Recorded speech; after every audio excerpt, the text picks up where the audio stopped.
Thank you very much for the invitation. I'm very glad to be here in Warsaw, the vibrant capital of Poland. And I have a lot of slides today, so let's jump right into it. So one of the questions that some people ask is, why don't we understand actually our society based on microscopic laws of human behavior, as well as we understand our physical world based on elementary particle physics? And so the question is social behavior predictable, or do we need to give up on it? I'd like to start with the example of traffic flow. And here are some empirical plots which show how complex actually traffic patterns can be. I must admit that had I seen these plots when we started to do traffic modeling, I would have given up on modeling traffic right away. But by that time, we had already made some progress, and it turns out that we can understand the mysterious puzzles of traffic flows, in particular, phantom traffic jams that are forming without an accident, without an obstacle, just by spontaneous emergence. And you can see there was a very small perturbation in the flow, and it caused a situation that nobody wants. You would think that everybody has the right data and technology to do a good job. Nobody wants to stop, but still, because of the systemic instability, it happens. And the question is, what can we do about it? And fortunately, there is a science, complexity science, that allows us to understand such counterintuitive behavior. As I said before, those complex traffic patterns that I've shown you in the beginning can be cut down into elementary patterns. Those might be compared to the elementary particles in physics. And moreover, those elementary patterns can actually be simulated with simple computer models. I should say that those simulations existed before we had the data and could compare basically the predictions with the empirical facts. But we have a very good correspondence, and we also have a good understanding what kind of elementary traffic patterns are actually emerging. So this is what we call a phase diagram. It shows the possible traffic states, like free traffic or stop-and-go waves or homogeneous congested traffic, as a function of the upstream flow on the freeway and the bottleneck strengths, which could in this case be caused by inflowing traffic on an on-ramp. So along the diagonal lines, we have constant overall traffic, and as we go from here to there, the traffic volume increases. So we go from free traffic to congestion, but it turns out that also the initial condition matters. There is history dependence. Small perturbations would create this phase diagram, while large perturbations would create a different phase diagram, which means that if we're in this kind of parameter regime, we could have different possible outcomes. This is called multi-stability. And that's quite interesting because it allows us to understand seemingly contradictory pieces of evidence. Because one experiment could tell us there is free traffic, and another experiment could tell us there is a pinned localized cluster or a moving localized cluster. And we would usually conclude in social science that, while we cannot bring it together, we cannot develop a general theory. But considering this parameter dependence and the multi-stability and history dependence of these kind of phenomena, we can actually come up with a general explanation. So the question is, could we do the same in other areas? Comparing again with empirical data, you can see there are clear patterns, and these patterns actually confirm very nicely the theory that was developed before. Moreover, this theory is predictive. It allows you to predict the extent of traffic congestion and also the expected delay times. What I'd like to claim now is that we can not just understand traffic, but also opinion information, social coordination, cooperation, norms, conflict, and many more things. But in many cases, it requires to go away from deterministic models and to consider noise.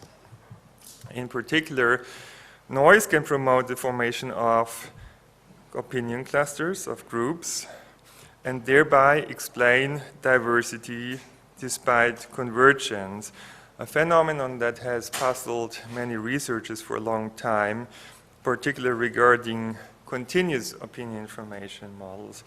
Here's some experimental evidence published in PNAS that shows actually that when there is an information exchange between people and people decide repeatedly, then there is the phenomenon of convergence. So that's a very clear empirical evidence. And the question is, why could it happen that over some time people still have different opinions? Why don't we all agree on the same things? And in order to explain this, people have developed a bounded confidence model saying basically that people would not listen to people with two different opinions. In this way, you could have different kinds of opinions still after some time. But the assumptions are not very well supported by empirical facts. And if you add a little bit of noise, you again end up with convergence. So the question is, how then can we explain the formation of opinion clusters of different kinds of opinions? And we have developed what we call the Durkheimian model. In this model, the convergence trend is stronger when people have similar opinions, but if they have dissimilar one, there's still some mutual influence.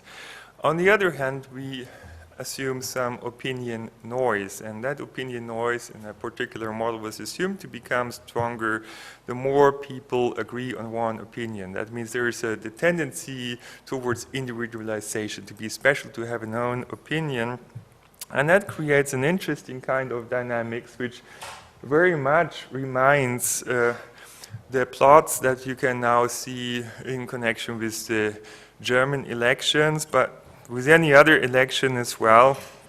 So opinion trends are going up and down because of this randomness, and opinion clusters merge and split up as we see it in reality as well. Noise can also trigger symmetry breaking and give rise to interesting phenomena such as social conventions. So I've been studying pedestrians a lot and have discovered this lane formation phenomenon, and moreover I found that there is a preference for one side. In most European countries that's the right-hand side, in Japan it's the left-hand side, but you will find lane formation in basically every country and a social convention about the preferred side as well. And it turns out that this is a coordination game, in fact. So people are standing in front of each other, and they will be successful only if they both evade each other on the same side. It means both go to the right-hand side or both go to the left-hand side. Otherwise, they will find each other not successful. And that is kind of encoded in this coordination game matrix, where B is a positive payoff if people do the same thing.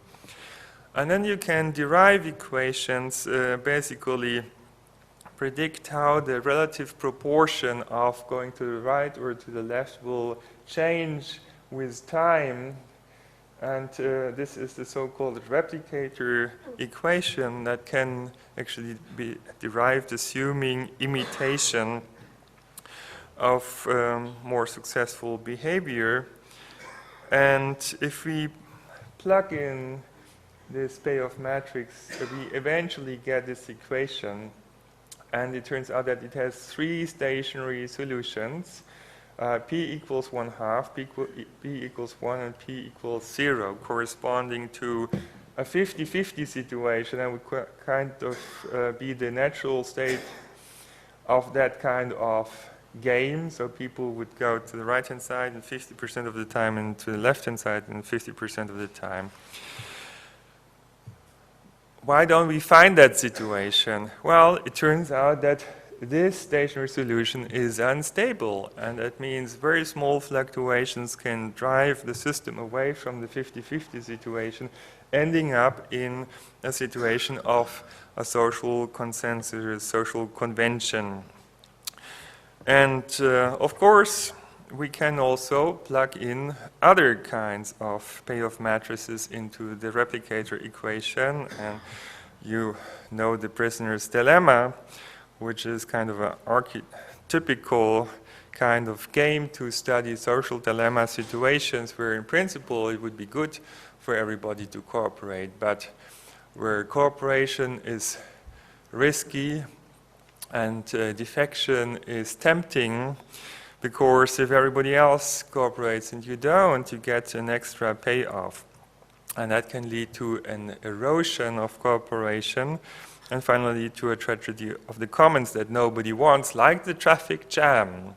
So as in the traffic example, a free flow, the desirable state was unstable, and we ended up in an undesirable state, the traffic jam. Here, cooperation is unstable, and this game ends up in the undesirable state, which is defection, where everybody gets a very poor payoff. And so many scientists have been working on the question how this tragedy of the commons can be overcome in social dilemma situations, and people have identified a number of biological and social mechanisms basically transforming the prisoner's dilemma into other games which allow cooperation to happen under certain kinds of conditions. And here are some arrows that indicate how different mechanisms modify the prisoner's dilemma interactions effectively. The kin selection leads into this area, and direct reciprocity leads here. Also indirect reciprocity, that means reputation effects, for example, punishment as well. And finally, network interactions can push it into the area of the snowdrift game. So this is, of course, important for social order to emerge, because social dilemma situations occur in many places of our society, and civilization is in particular about finding such kind of mechanisms that allow us to overcome tragedies of the commons. There are a number of other mechanisms, and they're quite interesting. So let's look into the effect of mobility, for example. We would think that if we add mobility to imitation of the best performing neighbor, that shouldn't create any particular effects. Let's have a look at the situation where we simulate a periodic grid with some empty spaces. Blue means cooperation, red means defection. And if we have just an imitative dynamics, then we find something that we expect, namely that the level of defection goes up. Here it does not lead to full defection, because this is a simulation without noise, a deterministic simulation. We'll add noise in a moment.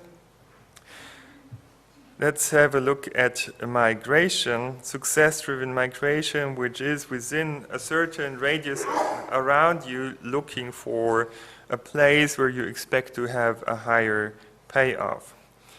Of course, if you just have migration, then the fraction of cooperators cannot change. We stay with a 50-50 situation, but we have a spatial rearrangement.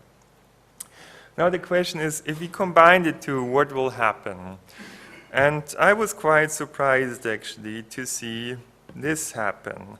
where we find now an increase in the level of cooperation, while none of those mechanisms and separation was able to increase cooperation. So there's a co-evolution here between social behavior and spatial organization that suddenly allows cooperation to thrive through the formation of large cooperative clusters.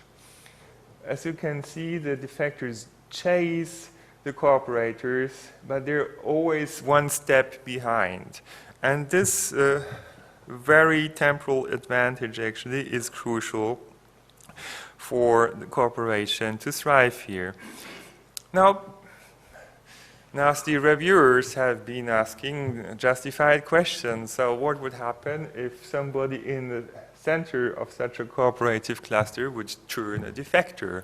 Well, he could really thrive on this cooperation around him, and wouldn't that destroy cooperation? So we have been looking at the effect of noise. One noise was basically assuming that people would randomly do the opposite of what would otherwise be expected with a certain probability. You can see if we start with everybody cooperating in the beginning, that really destroys cooperation, as the reviewers expected to happen. And then we were looking at random migration. So you go to a conference in Warsaw, fall in love, and somehow that changes everything. And let's see what happens. Oh, well, it's also not so good for cooperation. So it's also destroying social cohesion, as you can see over here. But again, we end up in a tragedy of the commons, as would be expected for a prisoner's dilemma. And then I was asking my PhD student, Wenjanu, to combine all those effects. That means imitation of the best neighbors with successful migration, plus those noises that were very destructive. And I was then asking him, have you done the simulation? And he said, well, you don't even need to do that. You will not find anything interesting. And 2 weeks later, I came back and asked him, have you done the simulation? And he said, really, it doesn't make any sense. And so I had to sit next to his desk and say, do it, please. Now I want to see what's going on. And to make it more interesting, we started off with everybody defecting. So what will happen here? So this is really hell on earth. Everybody is nasty. And then we have this random migration, which divides this initial cluster into small social clusters. And after a very long time period, you see, just by coincidence, there is a small cooperative cluster forming. And once a supercritical cooperative cluster has formed, cooperators thrive and are imitated by defectors. That means cooperation spreads very quickly in the system. It just takes a long time. And it always happens. You don't need to have luck or the right random numbers. It always happens. So this is an outbreak of cooperation, which couldn't happen without noise in the first place. So noise can have constructive function in some sense. And maybe you've asked yourself, okay, why are our social data so noisy, as compared to physics or biology or whatsoever? It's annoying. But it has a reason. Noise is important for many nice things to happen, in particular cooperation. Now these days we're networking our world. We are creating connections between almost everything. The Internet of Things is just in front of our door. How is this changing our world? Well, unfortunately, it's going potentially to destabilize our world.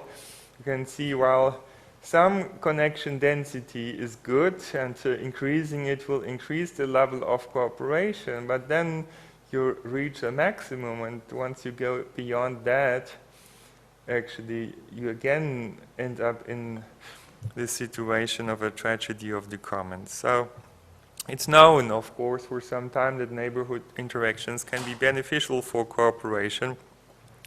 But the warning is, don't network too much because you will cause a high price, as we have seen it in the financial markets where we had this financial meltdown.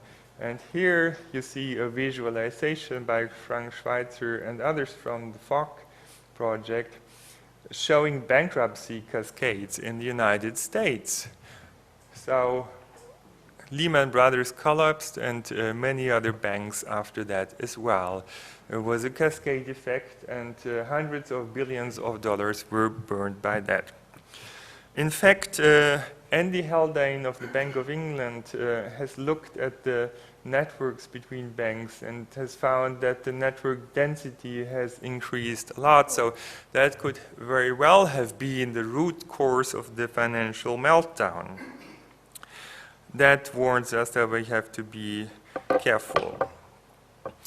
Now, people have been thinking about other mechanisms to stabilize cooperation, such as costly punishment. Punishment comes at a cost. You have to invest somehow. It's stressful, or you have to take a lawyer or call the police or whatever. Anyway, people have been asking, why would one do such a thing? Why would people invest a cost into punishment if they could basically live on the punishment efforts of others? And you could save the effort yourself. And that would be, as we say, a second-order free rider dilemma, that you want to benefit from other people enforcing social norms. I'll come to social norms later on, while not making a contribution to this. So in order to study this, we have been looking at an extended strategy space where people could cooperate but not punish, shown in blue, where they could defect and not punish, shown in red, where they could cooperate and punish non-cooperative behavior, shown in green, and where they could defect but still punish defectors. So that would be a hypocritical behavior. And so you can see this in a simulation.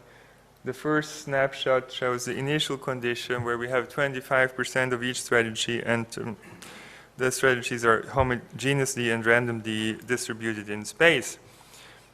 And then after some time you see that red is dominating, which means defection is spreading as we would expect.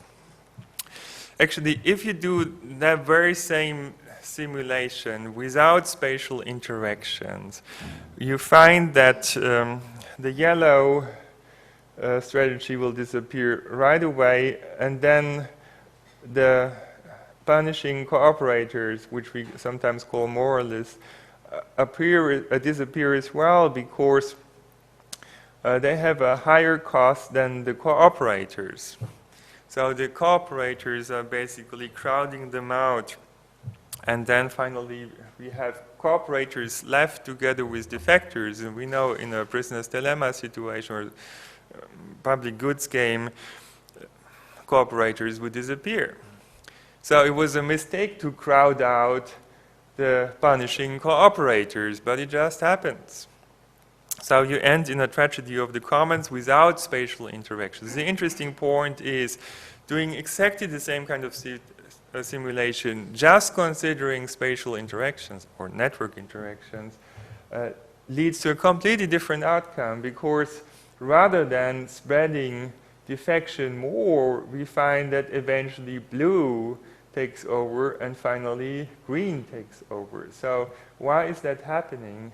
Because we have a spatial segregation of strategies here, and it means that now the punishing cooperators don't have to compete with the cooperators who don't pay a punishment cost anymore, so they can survive. They're good actually in the struggle with the defectors because they're punishing them, making defection basically unprofitable.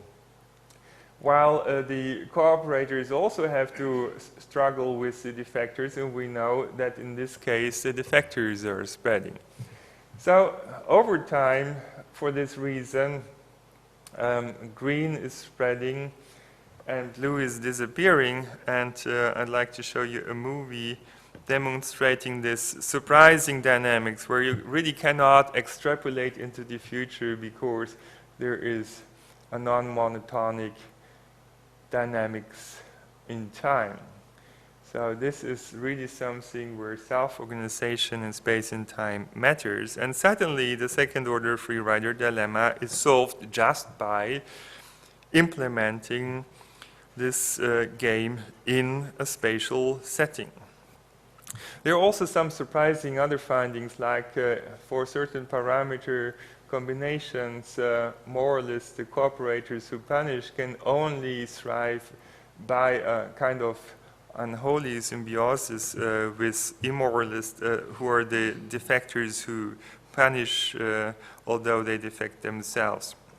And that's happening in this area, so again we have created phase diagrams to see what are the conditions which would that certain things happen. And you see, depending on where you are, and that could also be the cultural setting that makes the difference in the parameters, you could have a very different outcome. So if you have study A in Germany, study B in Poland, and study C in Japan, trying to study the same thing, but with people having a different cultural background, you could be in different areas of the parameter space and find different outcomes. But such a theory might allow you still to understand the difference in the experimental outcomes. So there might be a unifying theory. It's also interesting to look at multi-population games. And as you can imagine, things become much more complicated here. So we can have a lot of different outcomes depending on the parameters of the game. This is again 2x2 games. And here a harmony game, stack hunt, prisoner's dilemma, and snowdrift game.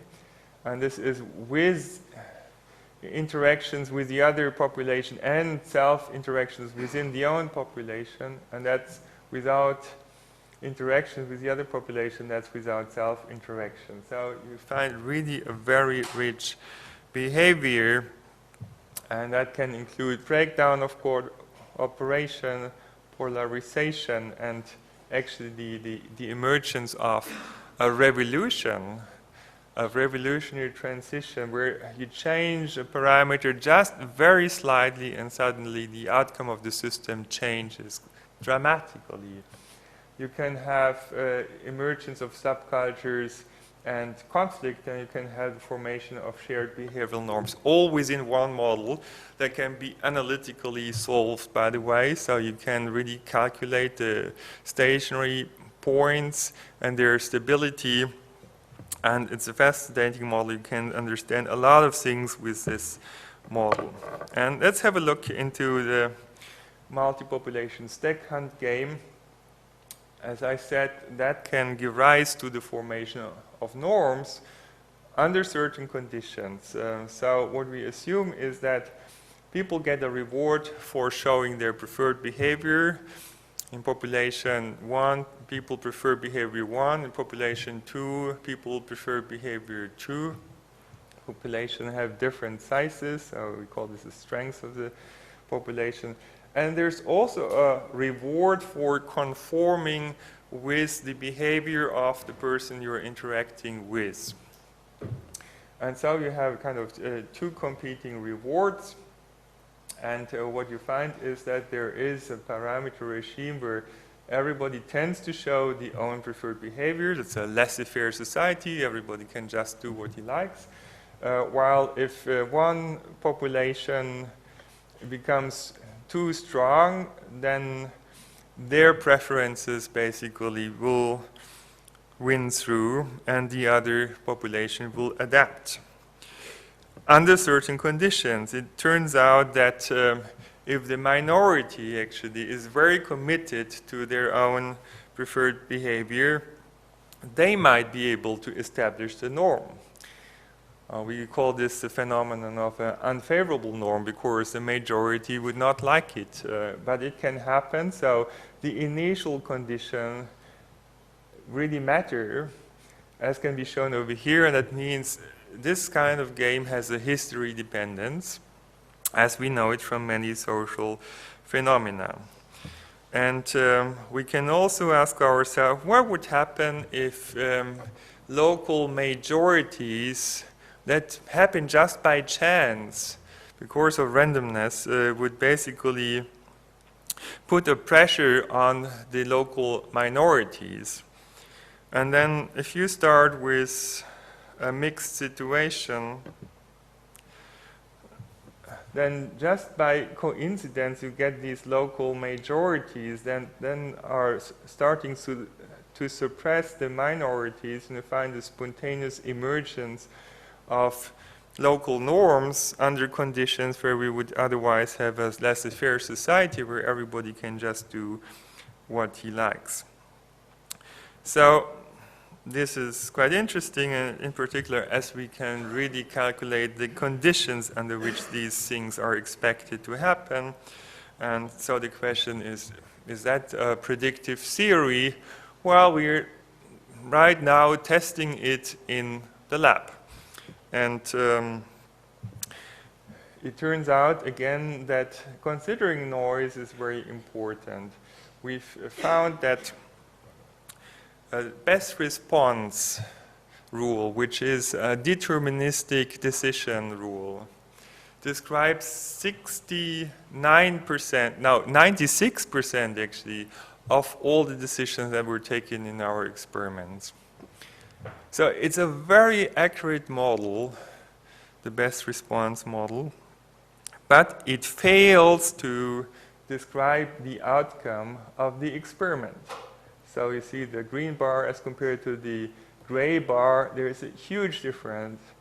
While if we add noise, which brings us to a multinomial logic model in the end, we have a completely different outcome on the macro scale. So a little bit of noise can really change the macroscopic outcome dramatically, and certainly we can explain the empirical findings. So more of this is going on, and more of this is in our paper, which is currently submitted. And then finally, conflict. We've been studying data of conflict in Jerusalem, one of the old big problems in the world, conflict in the Middle East, and it turns out that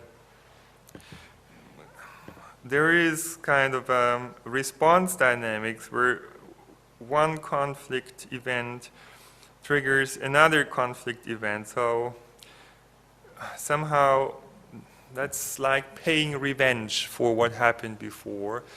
And you might interpret that as an attempt, basically, to tell the others that, come on, stop this violence, don't do that, it doesn't pay off. So in order to pass on the message, you pay revenge, and of course the other side again pays revenge, and it creates an escalation dynamics. And all of this can be modeled with an agent-based model, as we've done, considering spatial proximity and, of course, dynamics. But what turns out to be particularly important here to understand the dynamics is the social cultural distance between different groups, in particular different religious groups, but also security forces. And we can quite well reproduce the empirical findings, and moreover we can simulate counterfactuals. That means possible political scenarios that can be compared with the business as usual, where you would not do anything, just, everything would stay the same as today.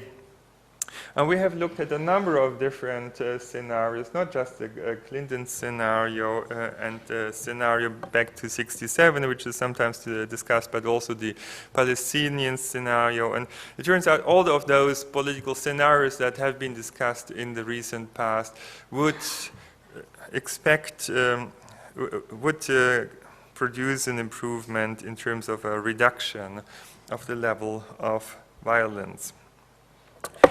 So we're getting into a situation where these models can help to inform decision makers about possible implications of what might happen if you do this or that. And for this, we need to have empirically grounded simulation models, for example, agent-based models.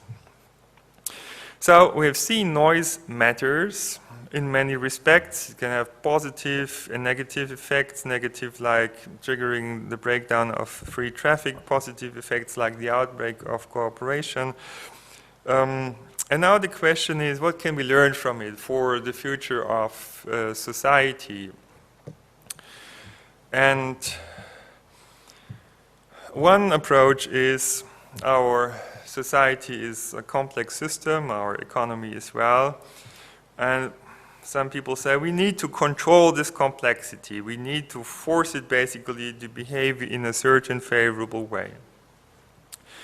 And this idea goes back to the Leviathan, even more actually. So Thomas Hobbes was basically saying without a strong state, people would behave like beasts, like wolves. And so we need to force them to behave in a proper way. And that's why we have tons of laws and regulations, and we have enforcement institutions. And it's working reasonably well, but it's terribly expensive. So most industrialized countries have debts of the order of 100% of GDP, some of them even 200% of GDP. And to be honest, let's face it, we don't have a clue how we should ever pay it back. Yeah? Never heard a politician say how it would work. And so we might get into a situation where we'll not be able to pay for this anymore. What would be the alternatives? Well, first of all, I'd like to also point out that these attempts to control complex systems are often very ineffective. First of all, because complex systems can often not be well predicted, maybe on a short time scale with a certain probability, as in our weather forecast, but there are principal limits of predictability. In this case, it's the phenomenon of turbulence. So it's not that we wouldn't have the equations to describe it, but those equations themselves imply that after some time we cannot predict anymore what will happen. And a similar thing, of course, is known for social systems. The other problem is complex systems are so difficult to control because they're dominated by internal interactions in the system. They're kind of stronger. And so if you are a politician or a manager want to change the system, you try to change a parameter, payment, whatever, and you find yourself often disappointed that it doesn't have the effect that you want to have. And you say, okay, we need to force it a little bit more, and then you get here, and then still you're disappointed about the outcome. And let's force it again a little bit more, and then you get to this tipping point, and suddenly your system switches to a completely different state, often very surprisingly, unexpectedly, and not exactly the outcome that you wanted to have. Here is another example. This is a predator-prey system where we assume that there is a hunter who's trying to get the system to this point over here, but instead the system is driven to a completely different point. So these are just some of the problems that you face in complex systems. So forcing the system is not a good idea. So can we just let it happen? as Adam Smith has basically proposed, he said the invisible hand will fix it. Bottom-up self-organization is how we would call it today, and it was kind of inspired by the observation that beehives were social communities that organized themselves very well. Well, we say there is a queen in the beehive, but it doesn't give any commands, actually. Same thing with ants or termites. All of those social structures, which are really very fascinating and quite complex, result just from very, very simple interactions. Of course, evolution had millions of years to get there, but the question is, why doesn't it work in our society? Or does it work? That's kind of the question that we should ask. Okay, here the invisible hand sometimes works. Like in the pedestrian flows you can see over here, there is lane formation, and those lanes basically avoid blockages in the flow. If the density is not too high, people don't have to plan this. There is no law that enforces this. There is no traffic regulation enforcing that. People do that automatically, subconsciously. They're not even aware of this. So this is really an invisible hand kind of phenomenon, really fascinating. So couldn't this be the way our society and economy could work? Well, we can understand it, by the way, with mathematical models. There are many publications about it. But the problem is that the invisible hand fails when the desirable system state is unstable. In particular, if you push the system towards its limits, for example, when the interaction strength exceeds a certain critical threshold, and that often happens if, for example, the density is very high, such as here during the crowd disaster in Duisburg during the love raid. Nobody wanted to harm anybody or kill anybody here. That was, again, an undesired outcome of a systemic instability. We call this crowd turbulence, an undesired outcome as the traffic jam we've seen before.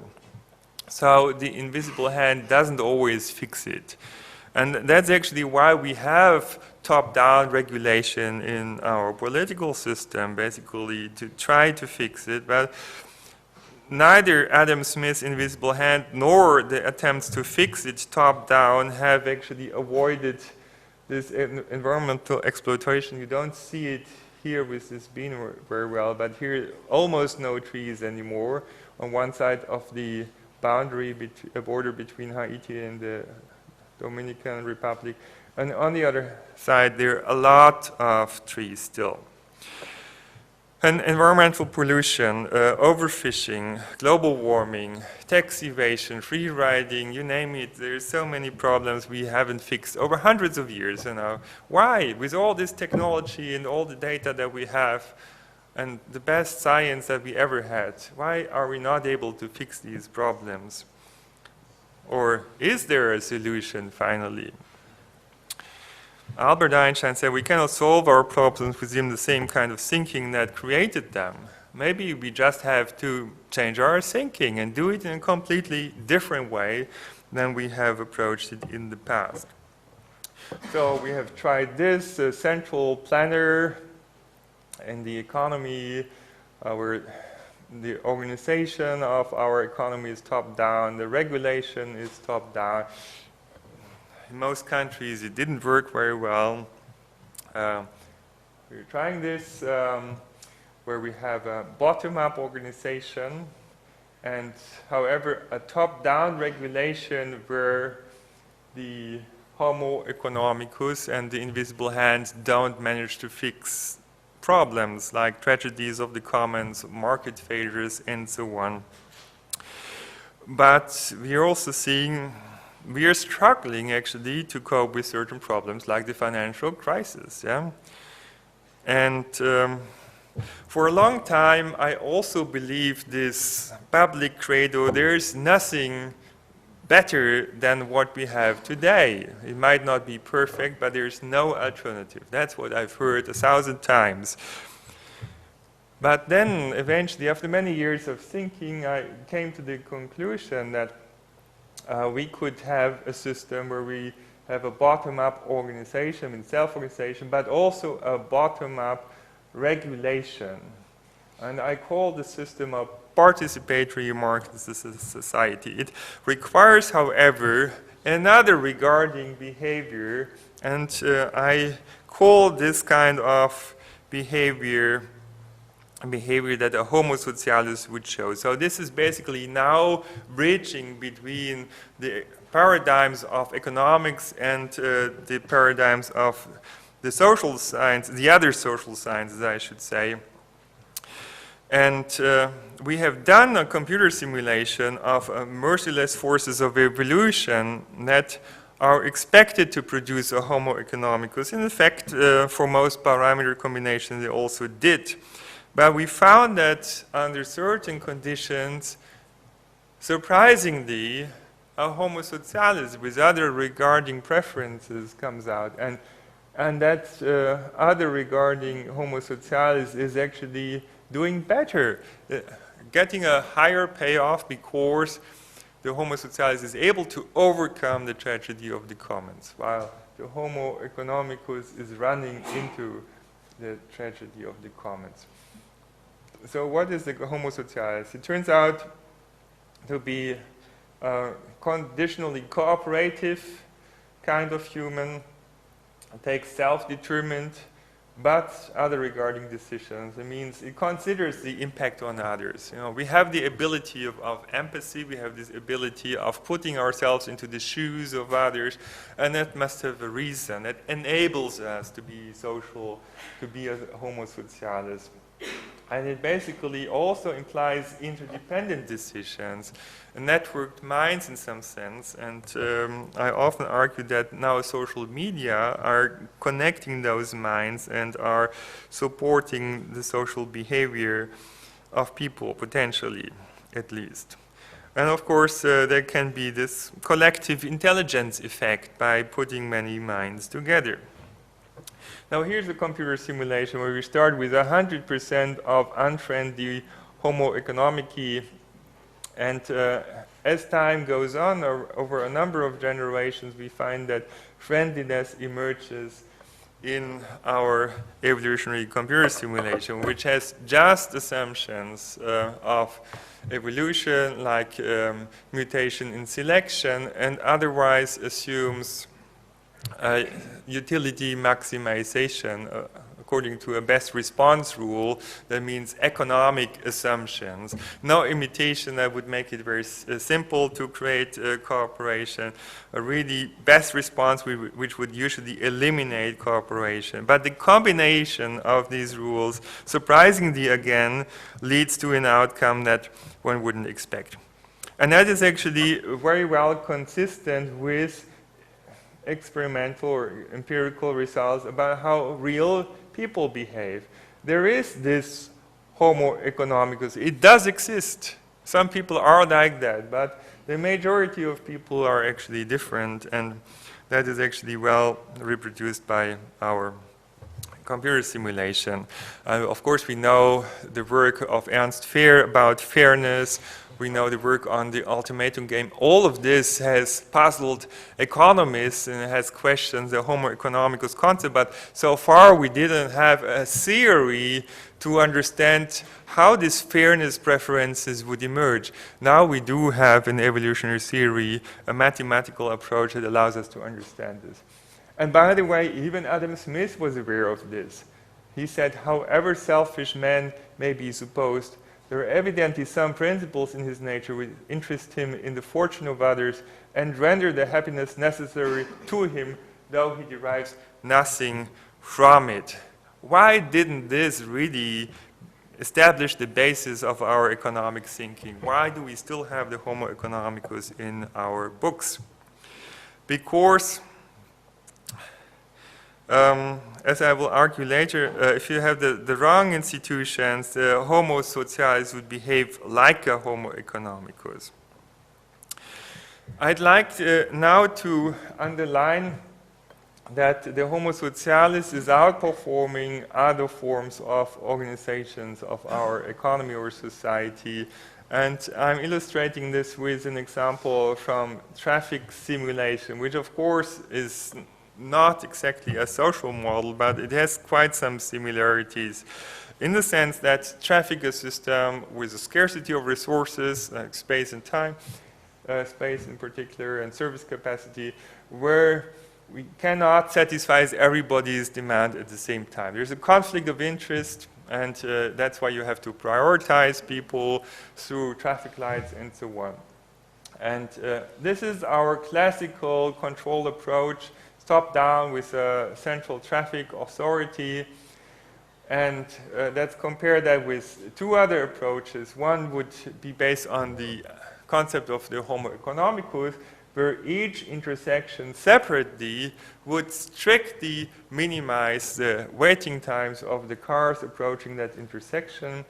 And another approach that's inspired by the Homo socialis, where the intersection would also try to minimize waiting times, but there are other regarding in the sense that they're communicating with their neighboring intersections and trying to coordinate with them. In particular, if a traffic jam grows large, to avoid spillover effects that this intersection would not really have to care about, but to be friendly to this intersection, to avoid spillover effects, it would prioritize this queue to make sure it will be reduced and spillover effects would be avoided.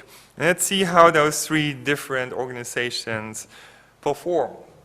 This is the queue length shown over the capacity utilization of the intersection. And you see this top-down regulation is doing reasonably well, but the Homo economicus approach with the selfish optimization of each intersection is doing much better, much shorter queue lengths. However, there's a certain capacity utilization where the invisible hand fails to do a good job. Suddenly, the queue lengths explode.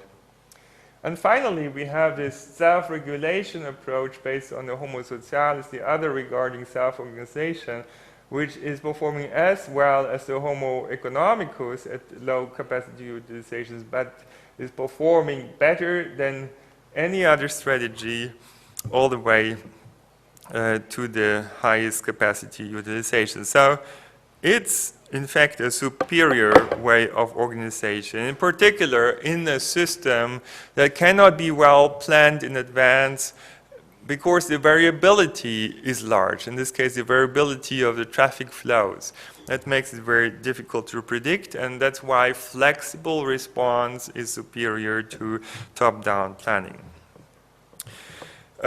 So decentralization allows one to manage and harness the increasing level of complexity and diversity of global systems. This is kind of a generalization of this idea, but anyway, we have this decentralized traffic light control here and produces wonderful green waves by self-organization.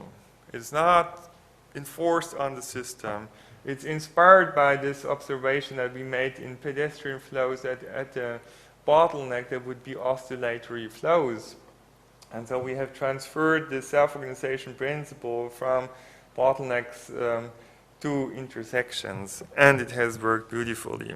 The problem is that the wrong institutional settings, such as anonymous homogeneous markets and others, actually don't allow the Homo socialis to thrive. Actually, they turn them into a Homo economicus, and that's why we often find the Homo economicus. We see that over here in this phase diagram. It requires certain kinds of conditions for the Homo socialis to thrive. In this case, the conditions in our simulations are that local reproduction, where offspring stay close to their parents, is largely promoting other regarding preferences. Now the question is, can we find a way of organization of our social and economic systems that are capable of overcoming the destabilization of our global system with this increasing networking. I've shown you this before. And I think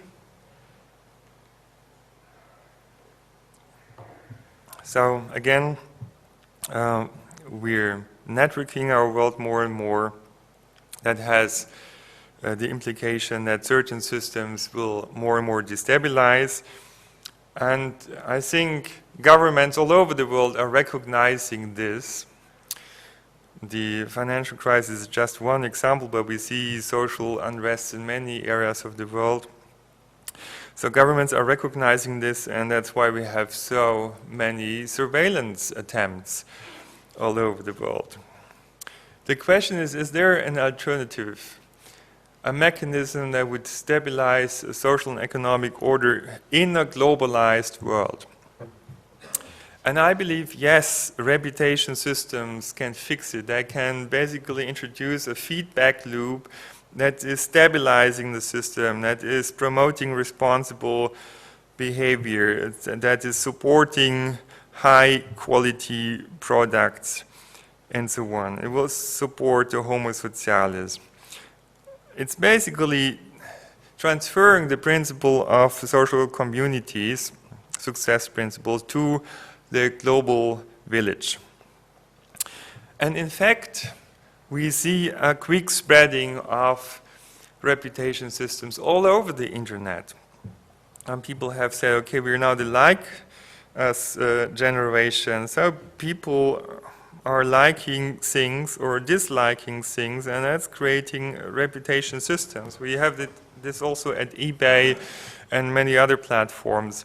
And scientists have studied this, and it turns out that reputation systems are good both for sellers and buyers. Sellers can sell the products at a higher price if they have a good reputation, while buyers get a better service and feel more comfortable about the service. So reputation systems can be good for everybody, and I think it can be basically the starting point of a new way of organizing our social and economic world that's potentially capable of overcoming a number of very old problems like the tragedies of the commons.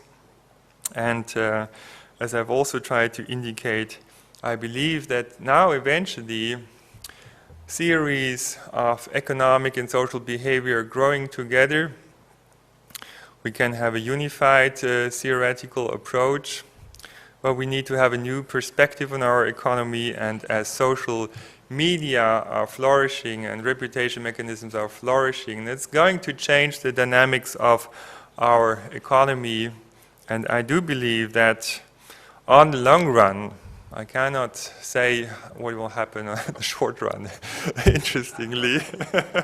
But on the long run, I think you will get towards a more participatory society, because as the complexity of the system grows, we need a more decentralized, a more bottom-up approach. That means more participation, and that's what people all over the world are asking for. And we can do it. Thank you.